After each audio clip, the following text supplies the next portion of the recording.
And next up is something that's certainly close to the heart of a lot of the organisations we deal with. We've got a lightning talk about nurturing and supporting the next generation of trustees that we all need. The talk's entitled Revitalising the Pipeline with Young Voices. And I'm delighted we've got Bhavini Goyate here, who's a trustee of the Independent Theatre Council, to tell us all about it. Over to you, Bhavini. Am I using this one? Great. Can everyone hear me? Amazing. Hi everyone, I hope you're having a great day so far. My name's Bhavini and I'm the admin assistant at the Young Vic, recently appointed board member of the Independent Theatre Council and CLOR alumni. Thank you so much for having me here today. I'm here to talk about young people on boards and provide a few provocations on how to provide an environment that empowers and enables young people to be the board members that you will turn to for support and advocacy. I'm aware this conversation has been going on for a while, and I'm standing on the shoulders of organisations, resources and discussions already doing the work to lead change.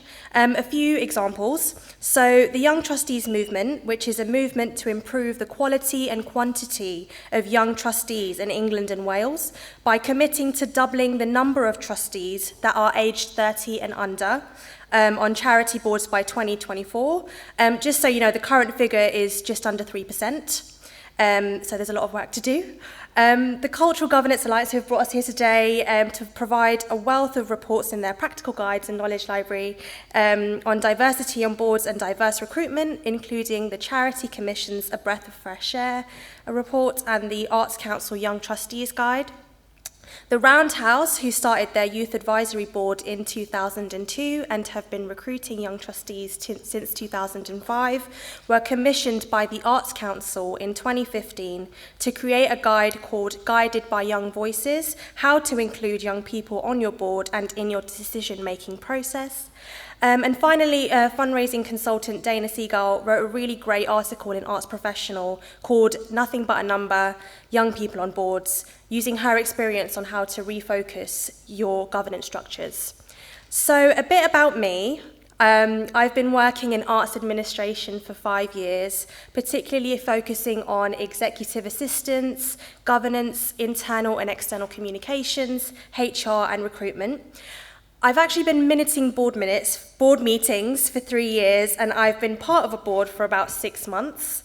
So between 2017 to April this year, I developed a really great relationship with Charlotte Jones, who spoke earlier today. I can't find Charlotte. There you are. Hey.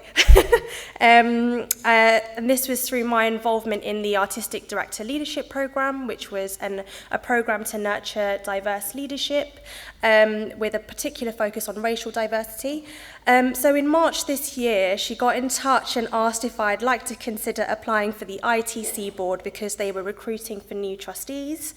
I have to admit that I hadn't really thought about applying to be on a board anywhere. I didn't think I was ready. I didn't think I was experienced. I thought I had to be at least 2 ranks higher in an organisation. I thought I had to be in the game for about, 10 to 20 years. I thought I needed to be really equipped to contribute to conversations, especially with regards to finance and business advice, which are areas I hope to become more experienced in.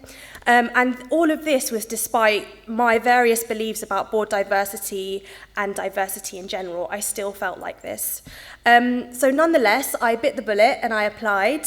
The recruitment process involved a 1-minute speech at their annual general meeting, which is just as terrifying as this one. But I got elected, which was amazing, and I'm 2 meetings in, and I'm still not used to sitting there and not minuting. I'm getting there though. So that's been an amazing opportunity. So last week, Charlotte wrote a really great blog reflecting on governance and leadership and when the going gets tough. She titled it When Shit Hits the Fan, which is, I think, a really apt title. It highlights the functions of boards and just wanted to highlight a few points, especially things that have been highlighted today. So boards are custodians of the organisation's values that offer a moral framework and a trustworthy benchmark for decision making. Boards are supportive and constructively challenge the CEO. They are good at listening and they enable difficult and honest conversation. So how, then, do we enable young people to feel empowered to serve those functions in these spaces alongside their peers, to challenge, to support, to offer perspective, and to effect change? Here are a few, but not all, of the provocations I'd like to present to the chairs and executives in the room today. Who does your board need? Have you done a skills audit to highlight what is missing? Where are all of the different places and industries you could look to approach different kinds of people? Is this a two-way relationship for you? And what wealth of knowledge and experience can you gain through recruiting a young person? Is your board representative of your audiences or the people that you want to reach for your work? Are you building a board that allows resilience and experience, but also professional development? What other organisations are doing brilliant work and how can you learn from them? What preconceptions are there about board members and trustees that you need to address through your recruitment process and restructuring your boards? Are there young trustees that you can speak to for advice? When you communicate about the role, are you being clear about what governance is and what a board member's role is? That's really important. I think it's really important.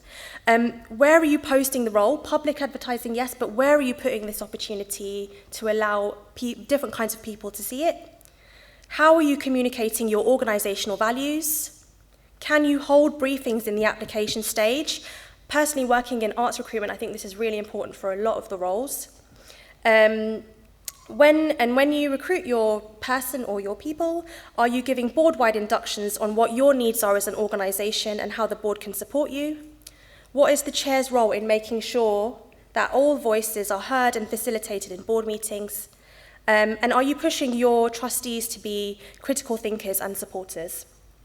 I just want to end this by saying that though change is happening, it's happening quite slowly.